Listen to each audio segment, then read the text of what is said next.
Hi, and welcome back to another episode of the History of Fan Anime. I'm your host, William Chow, and today I'm going to give you more of a history episode and a little bit of an explaining episode to basically help tie in the next episode that we're trying to get to, which is basically the start of Arctic animation. And before that, we've got a few more little topics we've got to cover. So basically, if you want to catch those episodes, make sure you click subscribe below, and that way you get the notifications when that comes. So the last couple episodes, I've been building a base of basically trying to give you an idea of what it's like for the anime fan in the early ages, basically the late 80s and early 90s. Basically what anime fans had to go through to get anime, and that will basically give me the backdrop to explain how Arctic animation began. But before I can get into that, one of the topics that I covered very, very briefly is this concept of the 3Gs.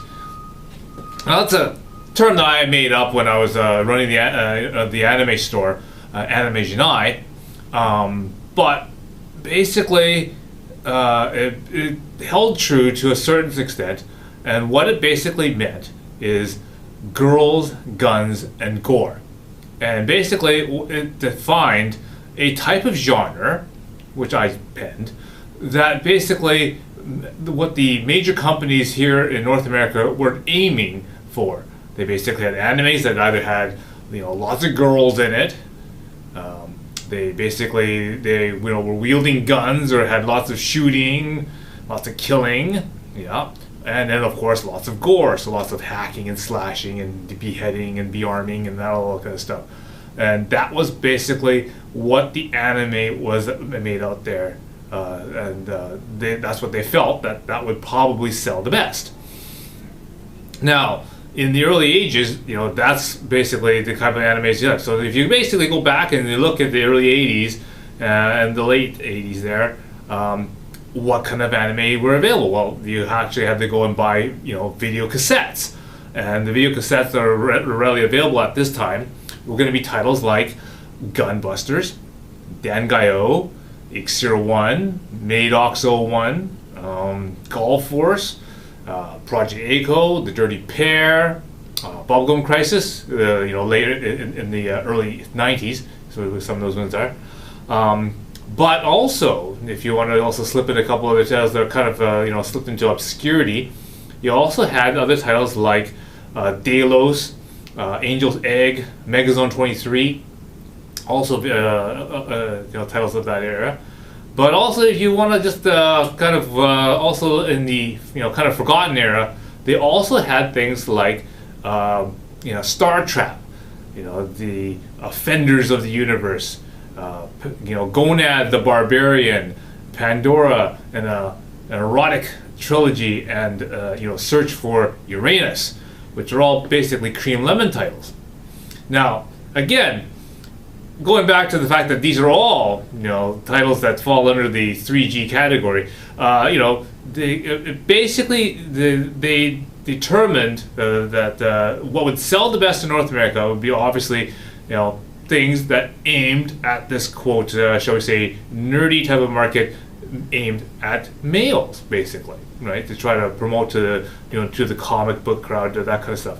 But there was quite a few problems with this search, what was referred to as narrowcasting. Now we do have a little bit of this narrowcasting, nowadays, where people or groups basically focus and funnel your attention to a certain type of genre, to a certain type of genre in general.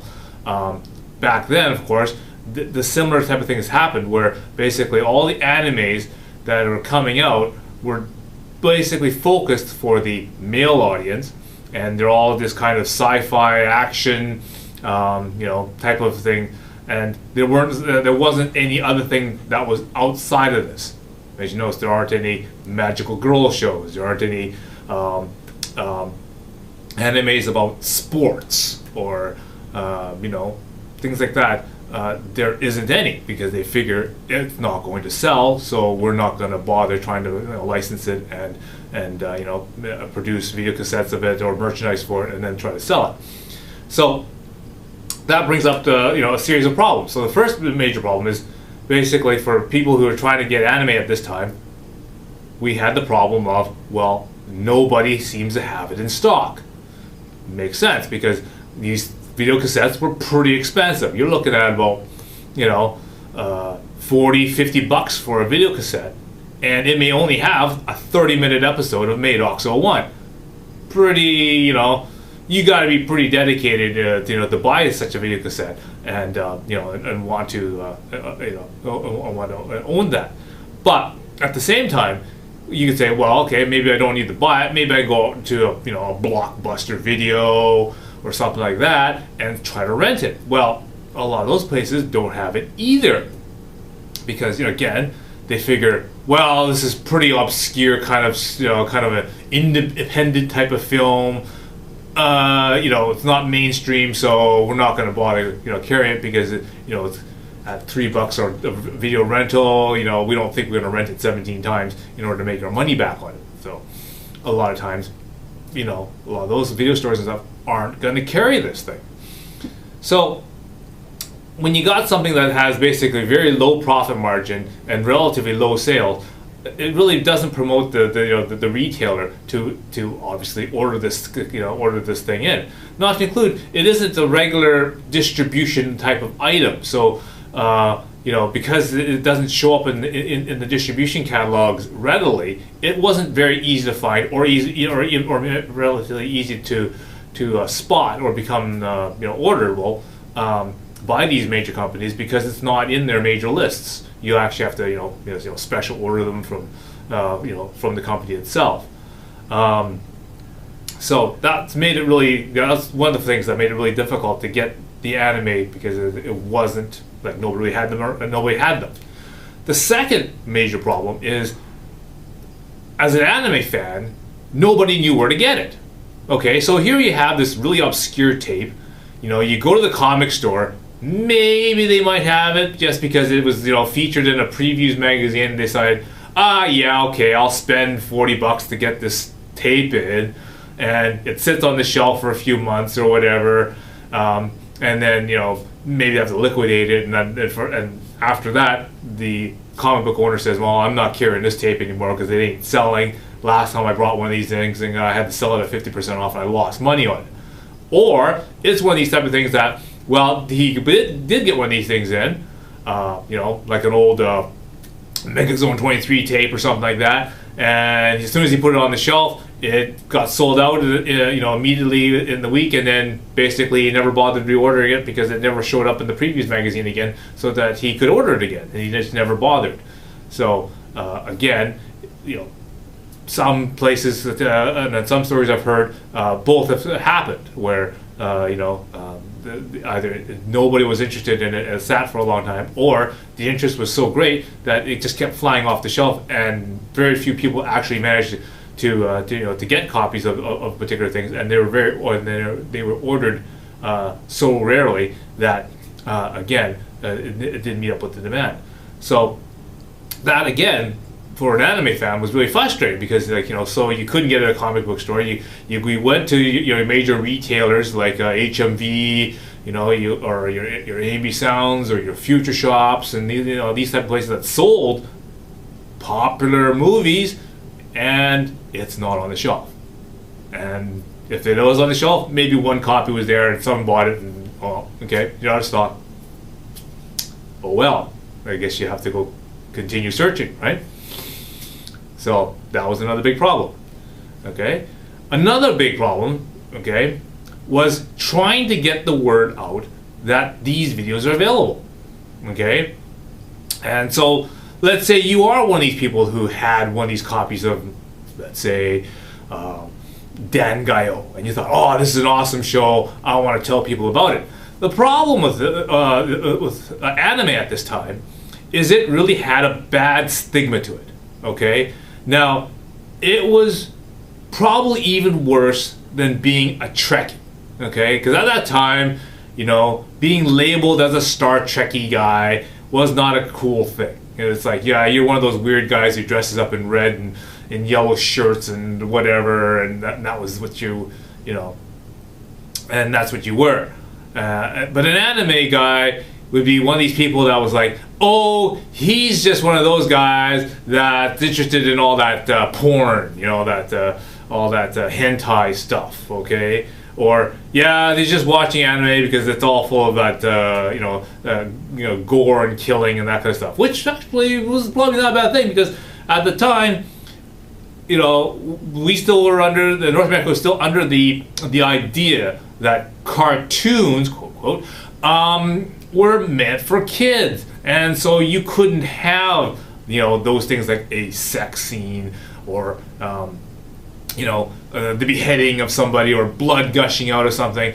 They just didn't have that because, again, cartoons were made for kids. So all of a sudden, anime came in, and all of a sudden this is something that's totally different. I mean, you thought heavy metal, the movie was cool. Wow, this is like a whole genre of that. And so that's why it was so revolutionary. It's all of a sudden we have, theoretically, television programming which is like this, and and there's a lot more of what that kind of what you maybe thought you saw in the heavy metal movie. You thought there was more of that, and there is a lot more of that. But the problem is that people who said, "Oh, you're interested in that," then they automatically associate you with, "Oh, okay, you're one of those people who likes heavy metal the movie. You like all that sex and all that other stuff, and you're a pervert and all that stuff." So you really got a bad stigmatism. Now, of course, later on, when the word otaku and all that kind of stuff got further, defined, more bad stigmatism got to it. But again, North America grasps the word otaku in a different way. So again, this whole entire atmosphere of being an anime fan wasn't as glamorous as it is nowadays, and that's why, again, trying to spread the word of anime was really difficult in the early days, because again, it had this bad astigmatism to it. Okay. To continue, another major problem that anime had at this time was mass marketing. Well, okay, so here you are, you're trying to sell these anime products, but who in the heck is mass marketing? Like, how does it get out there? How does it get to the mass world? Like, other than word of mouth, and even word of mouth was difficult because, again, you don't want to come off as the guy being, oh, you like anime because you like heavy metal and you're the pervert, and you're trying to peddle smut. Well, then, that's how you king of smut anyway. But that's basically the stigmatism that anime got. So what avenues does anime marketers have to get the word out there? Well, they didn't have an anime magazine by itself. I mean, things like Protocol Addicts and New Type, the English version, and all that stuff didn't come out until the later of the 90s, right? So in the early 80s, there wasn't a magazine that was like that. So basically, they had to put ads in other type of genre magazines, maybe a sci-fi magazine, maybe other sort of film magazines, that kind of stuff. But unfortunately, a lot of the ones that actually did get some marketability and some ads put out were the advertisements for those cream lemon titles that I mentioned inside the Penthouse, the Playboys, and the Hustler magazines.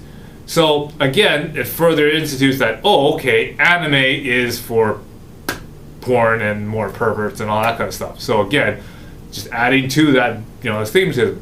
And again, the other major problem is that, again, the cost of these anime video cassettes and anime was still very, very expensive and very prohibitive. Putting ads into these large mass market magazines was very expensive, and you weren't going to sell a lot of these tapes because, again, anime was still catching on. And really, how many copies of, shall we say, X01 are you going to sell? Probably not enough to warrant a half-page ad inside a Playboy magazine. And really, the people who are reading Playboy magazine, are those the people that you want to be anime fans watching Ixer 1?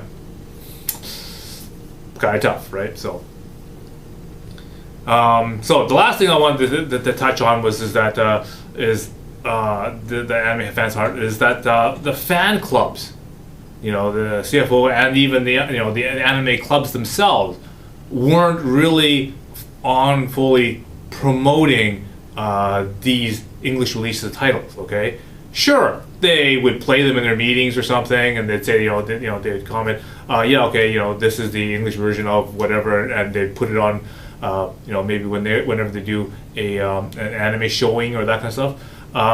But for the most part, because of the sort of say the loose activity of the clubs, a lot of tape trading was a really popular thing.